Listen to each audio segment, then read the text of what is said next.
It's hard to help people switch their food. There's a lot of emotional components to food too, like, oh, but my grandmother, fed me this and this reminds me of my mom. But I also think that you can eat really clean and well, and it can be delicious.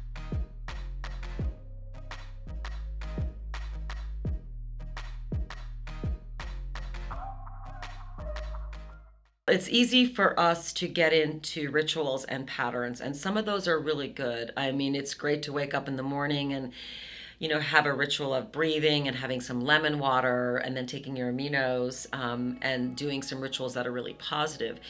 But it's also patterns, or we also can get into these patterns that are not so great for us, that might need to be broken.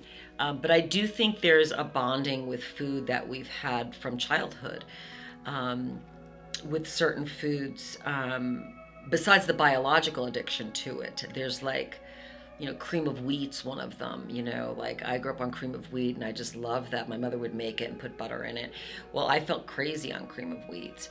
I didn't know that back then. I just thought, it was love. It is about love. My mother fed me cream of wheat.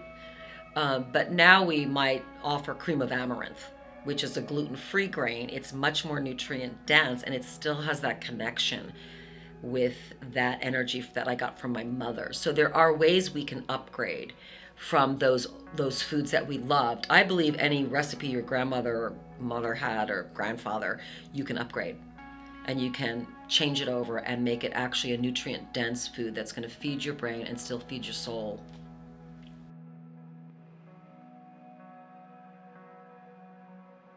I think there's probably a few answers to that question, but I think in general people aren't educated. I think even some doctors are not educated in what feeds the brain.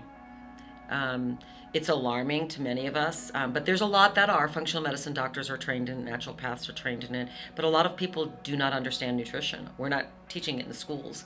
We're not teaching kids how to feed their brains, so maybe they don't end up in treatment centers.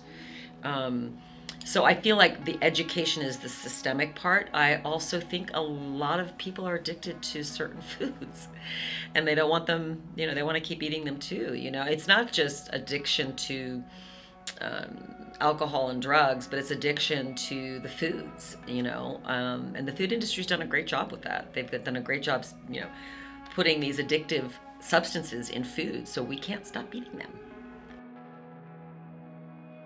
I feel like more people are waking up to it, but it's kind of that paradigm shift where, we just want people to eat it and taste it, and all of a sudden their brain starts shifting, and then they're like, oh, this actually tastes good.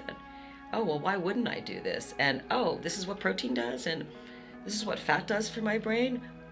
Why hasn't someone told me that? Well, we're telling you now. Let's change up what's on your plate, and you can actually feel great. That's a little rhyme, but